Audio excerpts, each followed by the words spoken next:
Hi guys, welcome to another monthly update, the video where I get to thank my amazing patrons, donators, the people who donate to the channel, the engine room as I call them, because without you guys I wouldn't exist. But first we're going to thank the PayPalers. We have Peter Farris, Paul Bibley, Neil Bate and Seamus Dobson.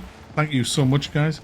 And the subscribe starers, we've got Josh Knight, Dejern, Alfalfa, Navarro, Gangst, Nagru, Soram, Demos, Druss, Fleming Ulfson, Dan, Sidaro and Crushot.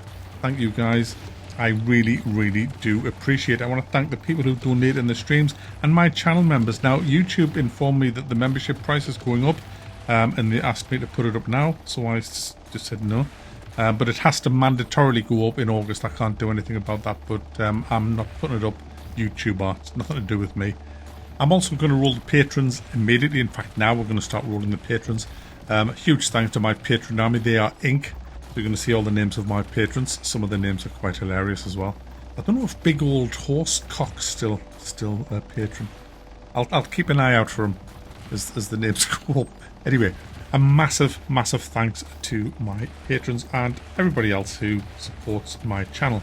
This month's footage is Teritech Legion. It's a build that I made through the week. I've been playing it way too much this week. Fantastic game. It's just so good. This is a mainly precision build with 2 mutated blocks on it, and it was absolutely crazy. Anyway, enough of that. You can watch that while I talk. What's been going on? We went to the vets. Been to the vets with a dog.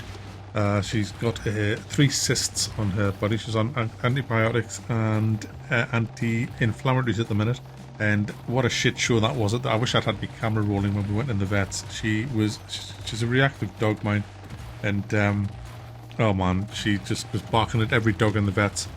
But when we got her out of the waiting room and into the actual vet place, she was just fantastic. In fact, the vet said one of the best behaved dogs she's seen. She was just letting the vet do what she wanted.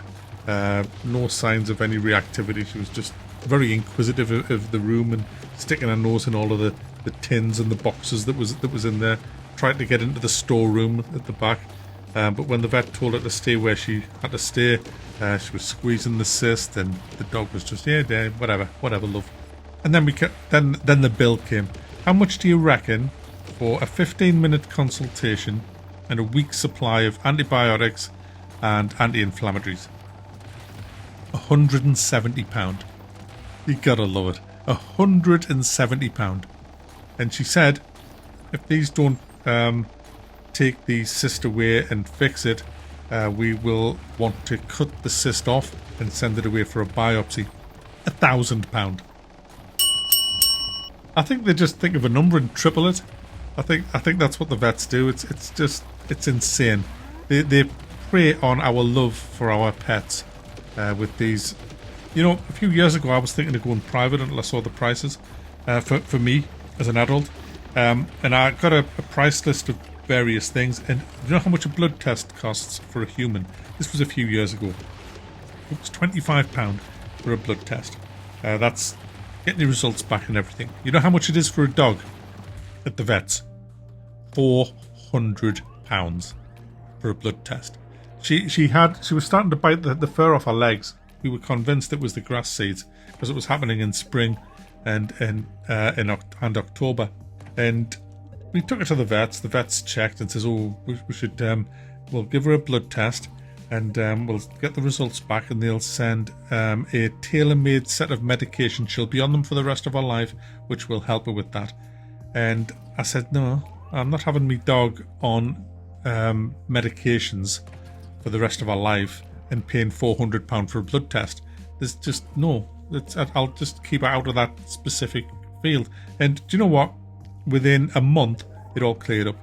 Do you know something else? While we were in the vets, we were there 2 days ago. She was like a fucking saleswoman. But brought her in for what it was, you know, and the cysts. And so she did the examination that I just said, and she told us about the cysts. And then she goes, "Are you wanting your dog spayed?" And I says, "No." She says, "Well, you should really get the dog spayed. You know, we can do it here, you know. It costs," and I can't remember the price. And she was giving us all, she was like a saleswoman. it's like a second-hand car salesman.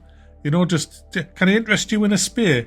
You know, do you want a hysterectomy for your dog? It's like, here's the fucking bill, love. It's disgusting. Do you know why it is, by the way?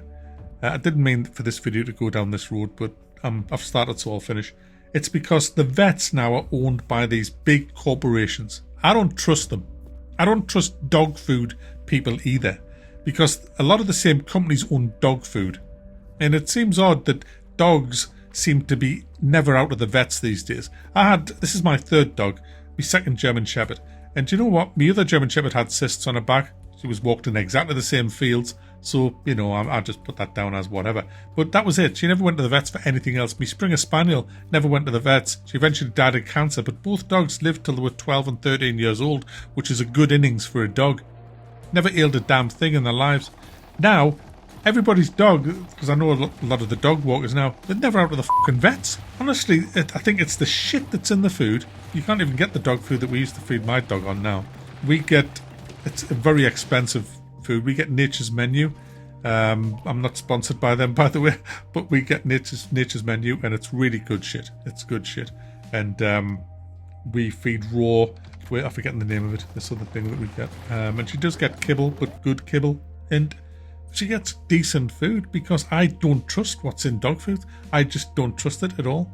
And if you have the means, I highly recommend you prepare as much food yourself for your dog. I mean, we chop up broccoli and stuff like that and mix it in to the feed, so she gets like a good balanced diet, because I just don't trust what's in dog food. And I think the fact that dog food companies own vets as well is just wrong. There's a big conflict of interest going on there. There is, near us, just opened a new vet, which is a private vet, so we're thinking of taking her there because it'll be cheaper and I trust them more. I don't trust vets now because I read this article about how they have to meet their quota of getting... I wonder how many dogs go under the knife when they don't really need to go under the knife. I mean, my first German Shepherd had 3 cysts on her back. There was never any talk of her having an operation. She got a couple of meds for it and told us to just keep squeezing the pus out and try to not let the dog lick it. And she had them for most of her life and they never bothered her. Now it's £1,000 operation apparently. So, Max, stop. It's a gaming channel, not a vet criticism channel. But anyways, guys, a big thanks. I've run out of time now. Oh dear, oh dear. Anyway, I'm here to thank you, and that's what I've done. A huge thanks, guys. I really appreciate it, and I'll see you in the next non-ranty video.